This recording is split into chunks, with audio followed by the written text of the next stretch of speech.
Good morning. Welcome again in your chemistry class.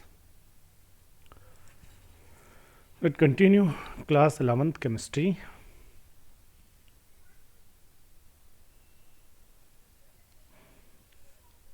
Chapter number 5 State of Matter.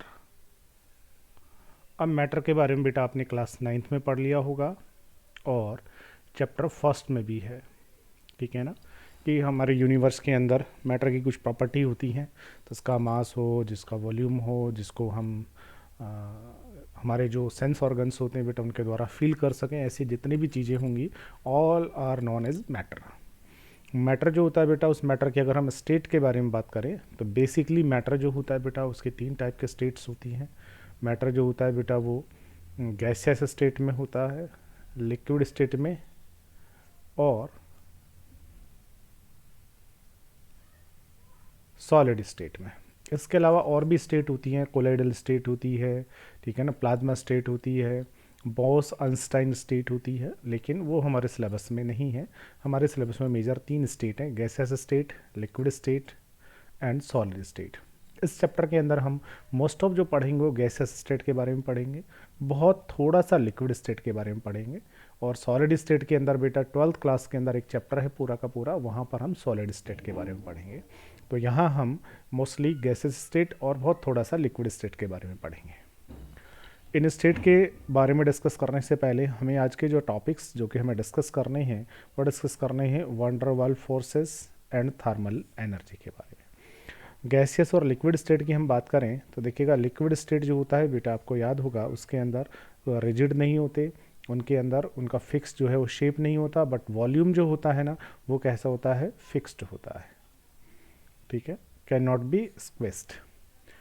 जबकि gas जो होती हैं बेटा वो रिजिड नहीं होती हैं, ना तो उनका फिक्स शेप होता है ना फिक्स उनका वॉल्यूम होता है, कैन बी स्क्वेस्ड इनको किया जा सकता है। ये एक जर्नल सी प्रॉपर्टी जो कि आपको पहले से नॉन है इनके बारे में, गैस लिक्विड के बारे में, लेकिन इनसे बहुत आगे निकल करके आज हम वैन डर वाल्स फोर्सेस और थर्मल एनर्जी के बारे में डिस्कस करेंगे और फिर बाद में स्टेट ऑफ मैटर पर पहुँचेंगे।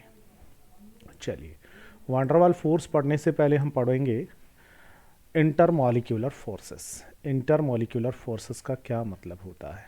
That is very simple. Intermolecular forces देखिएगा, intermolecular forces are the forces of attraction and repulsion. अब याद रखिएगा, इंटरमॉलिक्यूलर फोर्स, अब फोर्स दोनों टाइप के होते हैं, फोर्स अट्रैक्शन भी होता है और रिपल्शन भी होता है, दोनों टाइप के होते हैं intermolecular force. That's right, attraction and repulsion between interacting particles, atom and molecules.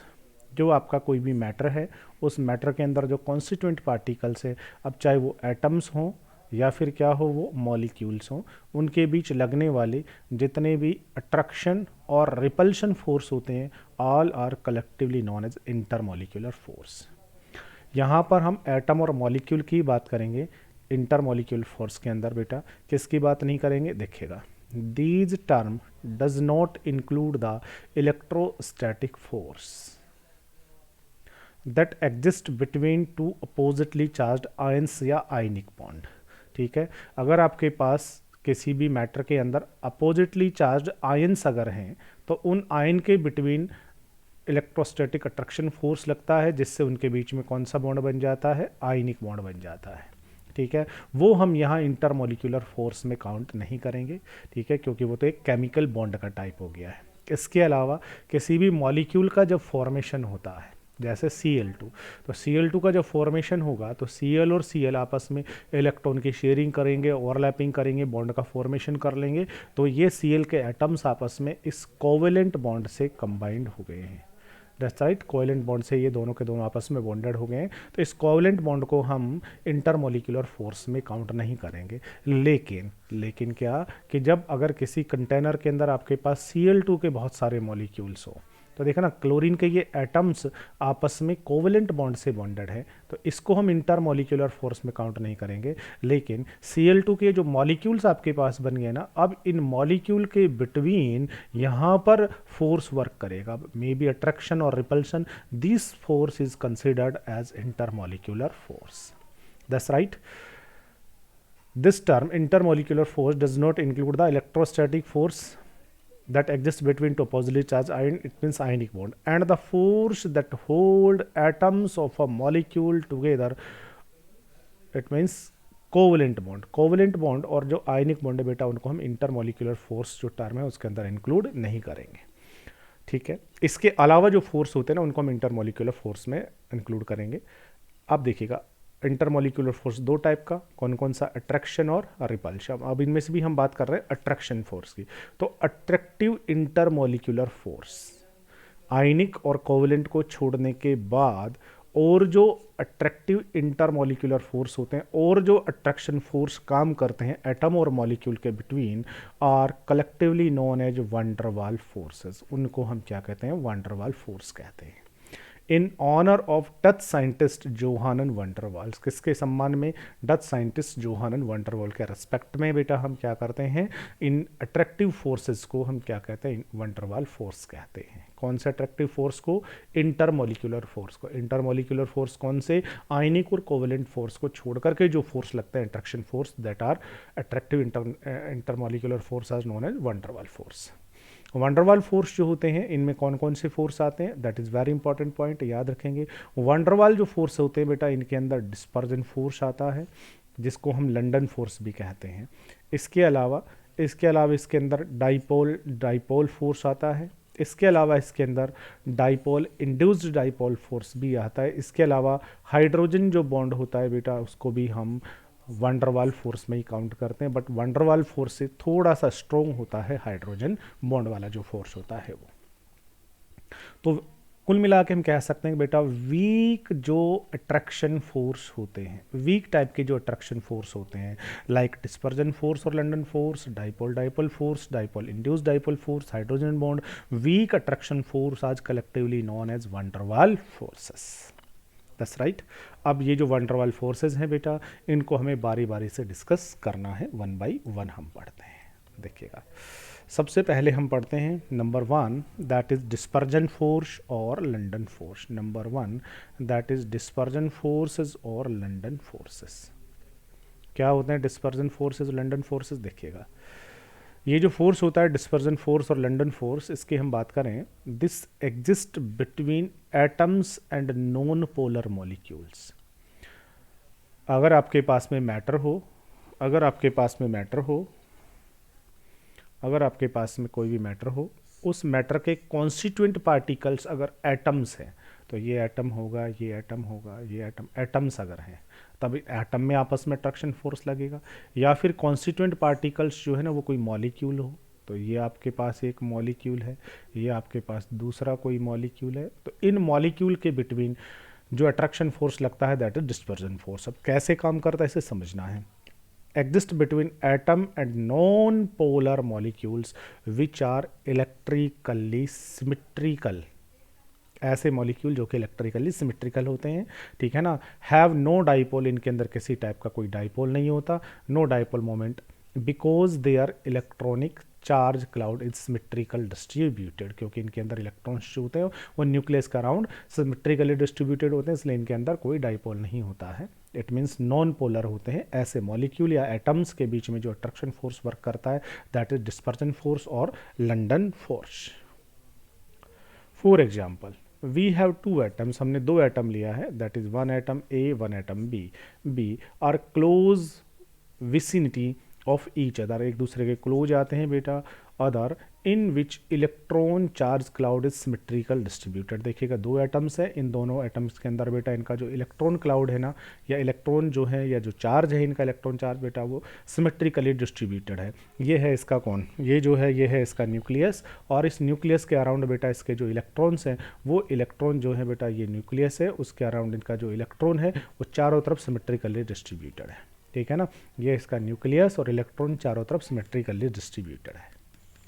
That's right. अब जैसे ही एक दूसरे के क्लोज आते हैं, क्लोज आने पर क्या होता है, देखिएगा डिस्पर्जन फोर्स में क्या होता है। जैसे ये दोनों एटम्स एक दूसरे के क्लोज आएंगे बेटा, क्लोज आने पर होगा क्या, for a moment electronic charge,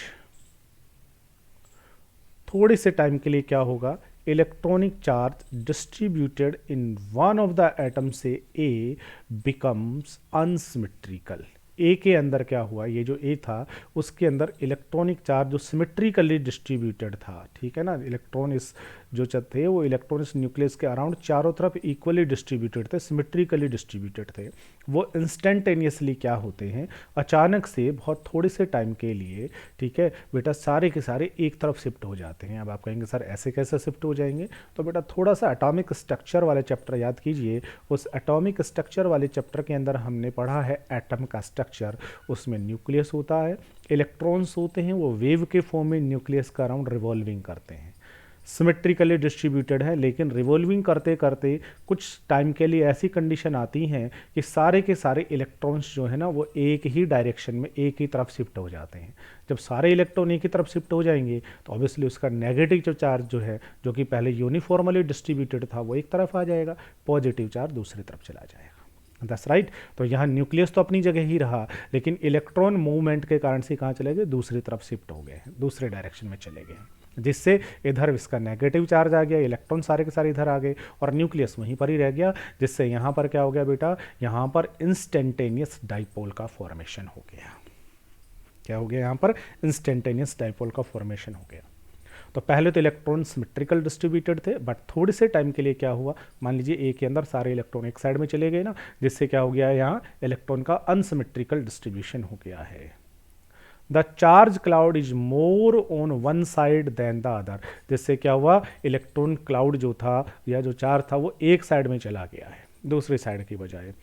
this result in development of instantaneous dipole, जिससे यहाँ पर किसका फॉर्मेशन हो गया है, इंस्टेंटेनियस डाइपोल का फॉर्मेशन हो गया है इस ए एटम के ऊपर for a very short time, बहुत थोड़े से टाइम के लिए। वापस इलेक्ट्रॉन मूव करके इधर आ जाएंगे तो डाइपोल फिर से खत्म हो जाएगा, फिर इस डायरेक्शन में या इस डायरेक्शन में या इस डायरेक्शन में, किसी भी डायरेक्शन में इंस्टेंटेनियस डाइपोल बन सकता है। That's right. अब इससे होगा क्या, देख लेगा, this instantaneous dipole distorts the electron density of the other atom भी। अब जैसे इसका इधर नेगेटिव चार्ज आ गया ना, इलेक्ट्रॉन सारे के सारे इधर आ गए, तो ये इलेक्ट्रॉन दूसरा जो एटम था उसके भी तो इलेक्ट्रॉन सिमेट्रिकल डिस्ट्रीब्यूटेड थे, तो ये इलेक्ट्रॉन उन इलेक्ट्रॉन को क्या करेंगे, रिपेल करेंगे, जिससे क्या होगा, उसके इलेक्ट्रॉन भी उस डायरेक्शन में डिस्ट्रीब्यूट हो जाएंगे, जिससे वहाँ पर क्या हो जाएगा, वहाँ पर भी डाइपोल बन जाएगा, बट वो सेल्फली नहीं बना है, वो इसके कारण से इंड्यूस्ड हुआ है, तो यहाँ पर होगा induced dipole. This instantaneous dipole distorts the electron density of the other atom B, which is close to it, and as a consequence a dipole is induced in the atom B। जिससे क्या होगा, जो B atom था उसके ऊपर भी dipole induced हो जाएगा। अब जैसे डाइपोल इंड्यूस्ड हुआ, डाइपोल इंड्यूस्ड होते ही बेटा देखना, इस एटम का ये नेगेटिव पार्ट, इसका पॉजिटिव पार्ट, दोनों के बीच यहाँ अट्रैक्शन फोर्स वर्क करेगा, और ये जो attraction force in opposite part के बिटवीन वर्क कर रहा है, दैट इज डिस्पर्जन फोर्स और इट इज लंडन फोर्स। लेकिन ये बहुत स्टेबल नहीं होता है, इलेक्ट्रॉन क्लाउड जैसे ही यहाँ से घूम के वापस आएंगे तो ये डाइपोल खत्म हो जाएगा, ये डाइपोल खत्म हो जाएगा, फिर किसी दूसरे डायरेक्शन में डाइपोल बन जाएगा, उसके साथ अट्रैक्शन फोर्स हो जाएगा। That's right. Attraction forces between instantaneous dipole, ये इंस्टेंटेनियस डाइपोल इसमें बना, और यहाँ इंड्यूस्ड डाइपोल बन गया, and induced dipole is known as dispersion force. इसी को ही हम डिस्पर्जन फोर्स कहते हैं। ये जो डिस्पर्जन फोर्स है ये बेटा बनता रहता है और बिगड़ता रहता है। That's right.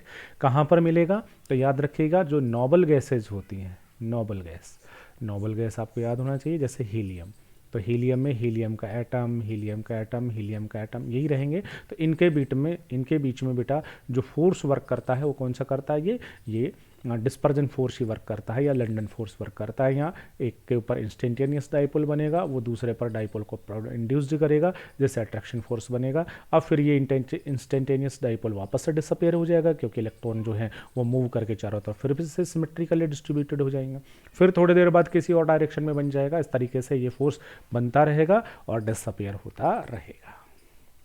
That is dispersion force, और इसी को ही क्या कहते हैं, लंडन फोर्स कहते हैं। क्यों कहते हैं लंडन फोर्स, अभी हम समझ लेंगे।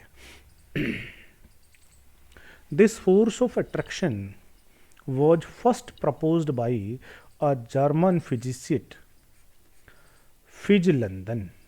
सबसे पहले इसको फिज लंदन ने प्रपोज किया, इसीलिए हम इसको क्या कहते हैं, लंडन फोर्स भी कहते हैं, और डिस्पर्जन फोर्स तो ये है ही। and for this region force of attraction between two temporary dipole is known as London force. दो जो टेम्परेरी डाइपोल बने हैं ना, एक इंस्टेंटेनियस और दूसरा इंड्यूस, उन दो टेम्परेरी डाइपोल के बीच का जो अट्रैक्शन फोर्स होता है उसे हम लंदन फोर्स या डिस्पर्जन फोर्स कहते हैं.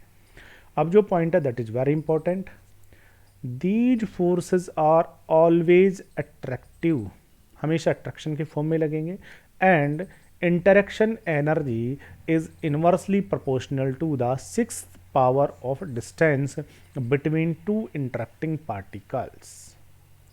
ऐसा भी सीधा सीधा सा कह सकते हो कि ये जो फोर्स है, इस फोर्स की जो स्ट्रेंथ होगी ये डायरेक्टली प्रोपोर्शनल होती है ये जो इंटरेक्टिंग पार्टिकल्स होते हैं उनके बिटवीन जो डिस्टेंस होती है ना, उस डिस्टेंस के इन्वर्सली प्रोपोर्शनल होती है. क्यों? क्योंकि जिनका डिस्टेंस जितना ज़्यादा होगा ऑब्वियसली फोर्स ऑफ अट्रैक्शन बहुत कम वर्क करेगा. ठीक है, डिस्टेंस जैसे जैसे कम होगी फोर्स ऑफ अट्रैक्शन ज़्यादा वर्क करता जाएगा. ठीक है ना, तो डिस्टेंस कम फोर्स ज़्यादा, तो इन्वर्सली प्रोपोर्शनल होते हैं. और इन्वर्सली प्रोपोर्शनल भी कैसे होते हैं? डायरेक्ट नहीं होते इन्वर्सली प्रोपोर्शनल, इसकी पावर 6 के इन्वर्सली प्रोपोर्शनल होते हैं. इसका मतलब हुआ कि बेटा अगर यहाँ से ये जो इन दोनों का डिस्टेंस है ना, ये डिस्टेंस अगर थोड़ा सा भी बढ़ा ना, तो अगर मान लीजिए पहले 1 सेंटीमीटर था वो 2 सेंटीमीटर हो गया है, तो 2 नहीं 2 की पावर 6, 2 की पावर 6 का मतलब बहुत बड़ी वैल्यू हो गई है, 2 into 2 into 2 into 2 into 2.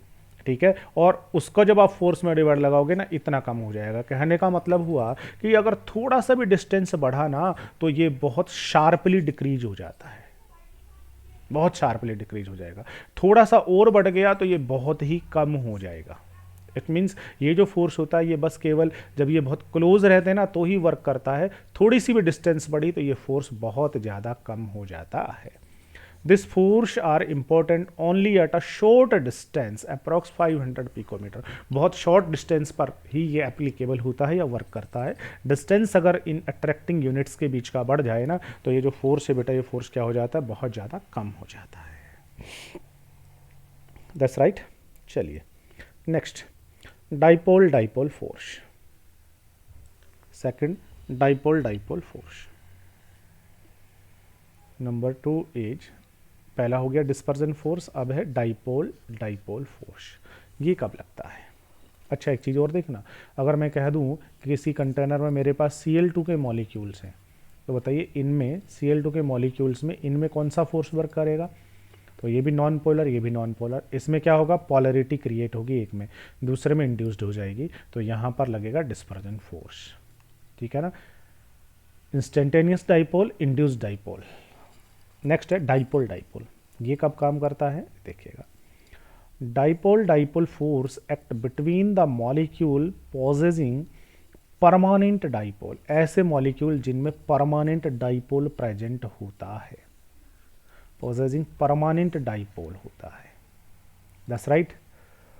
Partial charge are always less than the unit electronic charge. अब एक बात भी और याद रखनी है आपको कि कहीं पर अगर एक पूरा कंप्लीट चार्ज है और कहीं पर पार्शियल चार्ज है तो ऑब्वियसली पार्शियल चार्ज जो है वो हमेशा ही कम होता है. ठीक है, फॉर एग्जांपल आप समझ सकते हैं, जैसे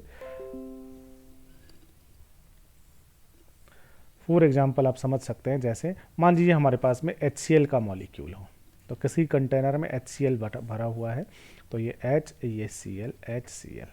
ठीक है बेटा, यहाँ से देखिएगा HCl में जब बॉन्डिंग हुआ होगा तो H जो है उसका एक इलेक्ट्रॉन, Cl का एक इलेक्ट्रॉन, लेकिन Cl की En हाई है इसलिए उसने इलेक्ट्रॉन को पुल किया होगा, तो Cl जो है उसके ऊपर पार्शियली नेगेटिव, H पर पार्शियली पॉजिटिव चार्ज होगा. That's right. इसी तरीके से दूसरा जो मॉलिक्यूल है उसमें भी ऐसा ही होगा, Cl इलेक्ट्रॉन को पुल करेगा, Cl है पार्शियल नेगेटिव, H है पार्शियल पॉजिटिव. तो यहाँ पर ये क्या बना हुआ है? Positive negative. ऑब्वियसली यहाँ एक डाइपोल होगा और ये परमानेंट डाइपोल है, बना नहीं, पहले से ऑलरेडी डाइपोल ही इसमें रहेगा. ठीक है, यहाँ पर भी परमानेंट ही डाइपोल है.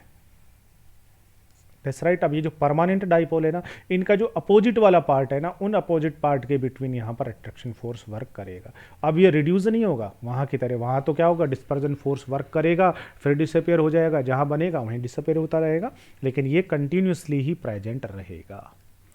That's right. That is dipole dipole attraction force. This interaction is stronger then the London force. But अब देखिएगा ये जो फोर्स है, ये फोर्स जो लंदन फोर्स था ना, उससे कैसा होता है, ये स्ट्रोंगर होगा ऑब्वियसली, क्योंकि लंदन फोर्स डिसअपियर हो जाता था, लेकिन ये डिसअपियर नहीं होगा। That's right, this attraction is stronger than the London force but is weaker than ion-ion interaction force. Only partial charge are involve. लेकिन जो आयन जो कि जैसे NaCl के अंदर एक कटायन होता है, एक अनायन होता है, इनके बिटवीन जो अट्रैक्शन फोर्स लग रहा है, तो ये तो कंप्लीटली आयन है ना बेटा, तो इनके अंदर जो अट्रैक्शन फोर्स है ऑब्वियसली वो बहुत ज़्यादा स्ट्रॉन्ग होगा। लेकिन यहाँ जो फोर्स वर्क कर रहा है वो पार्शियल चार्ज के बिटवीन कर रहा है, तो ऑब्वियसली ये कैसा होता है, वीक होता है। तो ये जो डाइपोल वाला जो फोर्स है आपका, डाइपोल वाला जो फोर्स होता है, ये लंदन फोर्स से तो क्या होता है बेटा, स्ट्रॉन्ग होता है, लेकिन जो आयनिक फोर्स होता है उस आयनिक फोर्स से कैसा होता है, ये वीक होता है।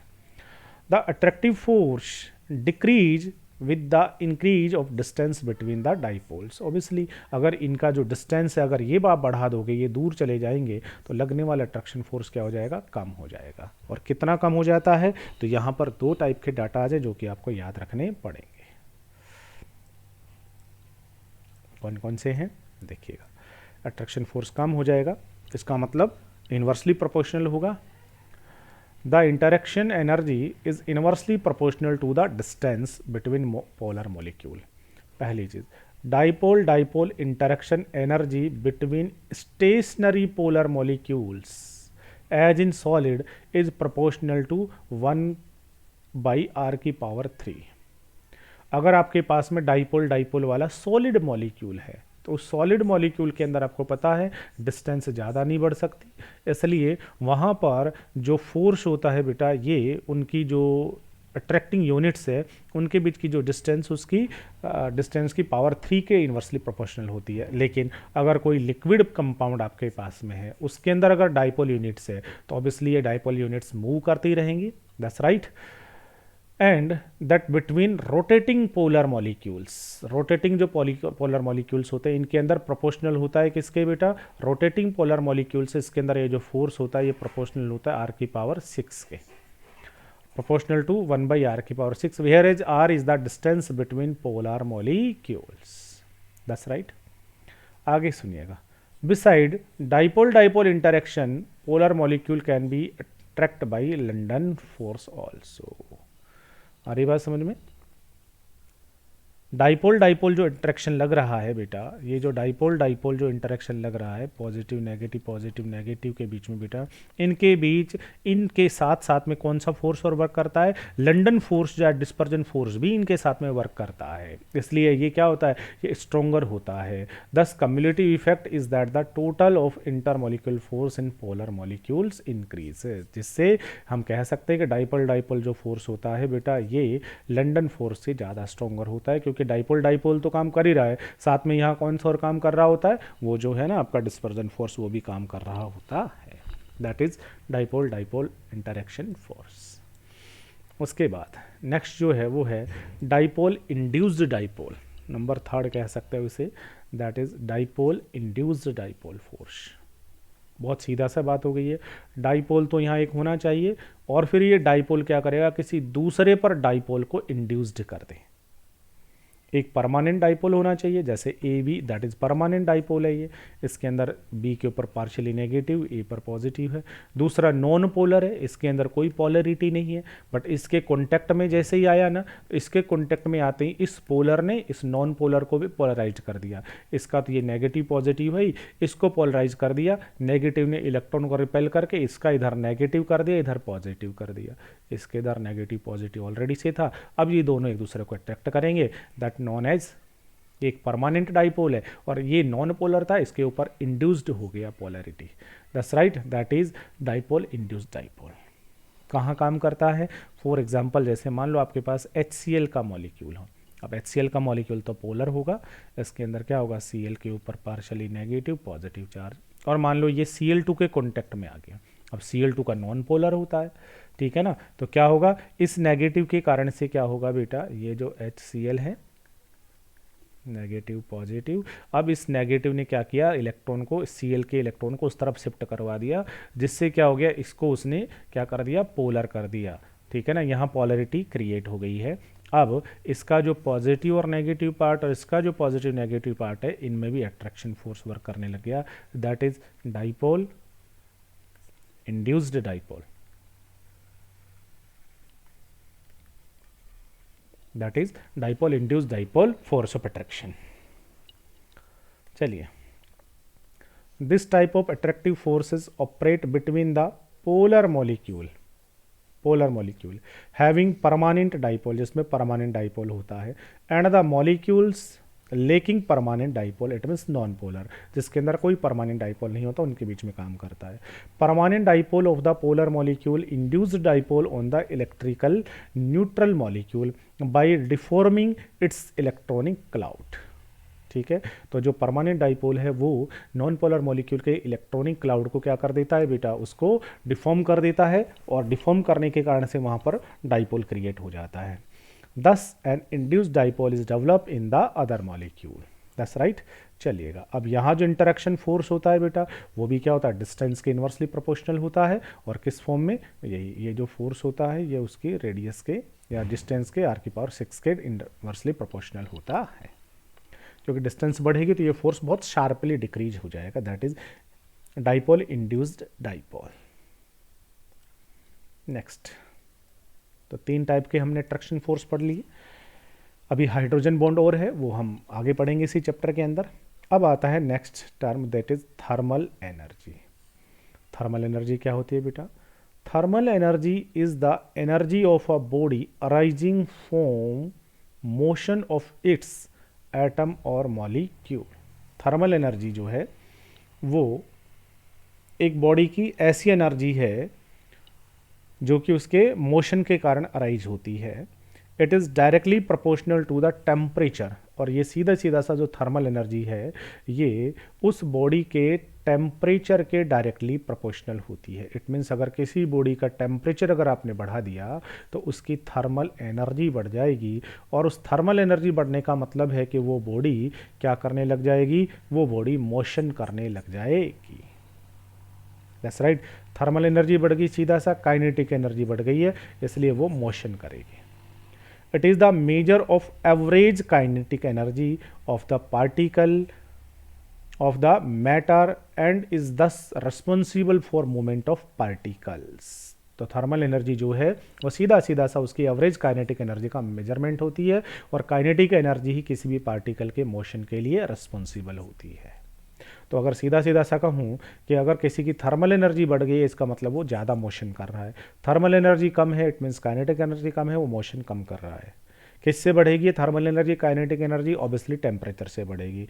This movement of particle is called thermal motion, और पार्टिकल का ऐसा जो मोशन है उसे हम क्या कह देंगे? थर्मल मोशन कह देंगे।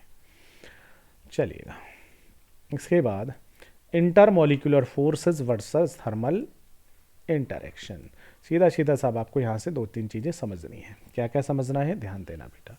मेरे पास कोई भी मैटर है, कोई भी मैटर, अब मैटर होगा तो उस मैटर के ऑब्वियसली कॉन्स्टिट्यूएंट पार्टिकल्स होंगे। अब अगर आपको कहा जाए कि ये जो मैटर है ये कौन सी फिजिकल स्टेट में एग्जिस्टेंस करेगा, ये सॉलिड के फॉर्म में इसका एग्जिस्टेंस होगा कि लिक्विड के फॉर्म में एग्जिस्टेंस होगा, या फिर ये गैस के फॉर्म में एग्जिस्टेंस करेगा, कौन सी स्टेट में एग्जिस्टेंस ये मैटर करेगा। साइंटिस्ट कहते हैं कि ये कौन सी स्टेट में रहेगा जो भी आपने मैटर बनाया है, it is decided by 2 opposing factors. ये जो मैटर है ये सॉलिड होगा, लिक्विड होगा या गैस होगा। आपने कोई नया मैटर बना लिया घर पे, लेबोरेटरी में, कहीं पर भी, तो वो कौन से स्टेट में एग्जिस्टेंस करेगा? It is decided by 2 opposing factor. और वो कौन कौन से फैक्टर होते हैं बेटा? नंबर 1 वो डिपेंड करता है इंटरमोलिक्यूलर फोर्स पर, और दूसरा डिपेंड करता है थर्मल एनर्जी पर या थर्मल इंटरेक्शन पर। दोनों अपोजिंग फोर्स होते हैं। इंटरमोलिक्यूलर फोर्स जो होते हैं बेटा, उनके कारण से जो पार्टिकल होते हैं वो अट्रैक्ट करते हैं, एक दूसरे के क्लोज आते हैं। थर्मल एनर्जी जो होती है बेटा, वो उस पार्टिकल को काइनेटिक एनर्जी प्रोवाइड करती है टेम्परेचर के कारण, जिससे वो मोशन करके दूर जाता है। दैट्स राइट, 2 अपोजिंग जो फैक्टर्स होते हैं उनसे डिसाइड होती है किसी भी मैटर की फिजिकल एग्जिस्टेंस, कि वो कौन से स्टेट में एग्जिस्टेंस करेगा। सॉलिड के अंदर एग्जिस्टेंस करेगा सॉलिड, कब करेगा सॉलिड के अंदर? अब देखिएगा ये जो पार्टिकल हैं, अगर इन पार्टिकल के बिटवीन लगने वाला इंटरमोलिक्यूलर फोर्स अगर बहुत स्ट्रांग हो, फोर्स अगर स्ट्रांग है तो ये दोनों एक दूसरे के क्लोज आ जाएंगे, और दोनों जब एक दूसरे के क्लोज आ जाएंगे, क्लोजली हेल्ड हो जाएंगे, तो फिर ये मूवमेंट नहीं करेंगे, मोशन नहीं करेंगे। मोशन नहीं करेंगे इट मीन्स काइनेटिक एनर्जी कम है, इट मीन्स थर्मल एनर्जी कम है। तो जो इनकी जो थर्मल एनर्जी है वो कम है, बट क्या ज़्यादा है इनका, इनका इंटरमोलिक्यूलर जो फोर्स है वो फोर्स कैसा है, ज़्यादा। ये गैसियस में कब एग्जिस्टेंस करेगा? गैसियस में बेटा ये तब एग्जिस्टेंस करेगा जब इन पार्टिकल के बिटवीन लगने वाला जो इंटरमोलिक्यूलर फोर्स है ये फोर्स बहुत कम हो, इंटरमोलिक्यूलर जो फोर्स है ये बहुत कम हो, और थर्मल एनर्जी जो है वो क्या हो, बहुत ज़्यादा हो, थर्मल एनर्जी ज़्यादा हो। फोर्स कम होगा तो ये दोनों एक दूसरे के क्लोज नहीं आएंगे, क्लोज नहीं आएंगे तो अट्रैक्ट नहीं करेंगे, दैट्स राइट। तो फिर ये मूव करके दूर दूर चले जाएंगे, और दूर दूर रहेंगे तो कौन सा स्टेट हो जाएगी, गैस स्टेट हो जाएगी। लिक्विड स्टेट में ये इन दोनों के बीच में होता है, ठीक है ना। चलिए, तो अगर आप इस तरफ से मतलब सॉलिड लिक्विड गैस, अगर आप इधर से इधर जा रहे हैं तो देखिएगा इंटरमोलिक्यूलर फोर्स सॉलिड में हाई होते हैं, फिर लिक्विड में थोड़े कम होंगे और गैस में बहुत कम हो जाते हैं, दैट्स राइट। तो गैस, लिक्विड, सॉलिड, तो सॉलिड के अंदर क्या होता है, इंटरमोलिक्यूलर फोर्स बहुत ज़्यादा होता है, गैस में कम होता है। तो इधर से इधर जाने पर क्या हो रहा है बेटा, प्रीडोमिनेंस ऑफ इंटरमोलिक्यूलर फोर्स जो है वो बढ़ रहा है, दैट्स राइट। थर्मल एनर्जी किधर, गैस के अंदर पार्टिकल बहुत दूर दूर हैं, इट मीन्स वो मोशन कर रहे हैं, इट मीन्स थर्मल एनर्जी बहुत ज़्यादा है। तो गैसों के अंदर थर्मल एनर्जी बहुत ज़्यादा होती है, जबकि सॉलिड में थर्मल एनर्जी कम होती है। तो इधर जाने पर थर्मल एनर्जी इंक्रीज हो रही है। Three state of matter are the result of balance between intermolecular force and the thermal energy of the molecules. That's right. चलिएगा, तो इस तरीके से हम किसी भी मैटर की स्टेट को एक्सप्लेन कर सकते हैं कि वो कौन से स्टेट में एग्जिस्टेंस करेगा। ये दो जो अपोजिंग फैक्टर्स हैं उनके ऊपर डिपेंड करता है, थर्मल एनर्जी और इंटरमोलिक्यूलर फोर्स। इंटरमोलिक्यूलर फोर्स कौन कौन से होते हैं, मेजर जो टाइप्स वो मैंने आपको समझा दिए हैं, उनमें से ये बता दिया है कि कौन सा वीक है, कौन सा थोड़ा सा ज़्यादा स्ट्रॉन्ग होता है। Okay, thank you.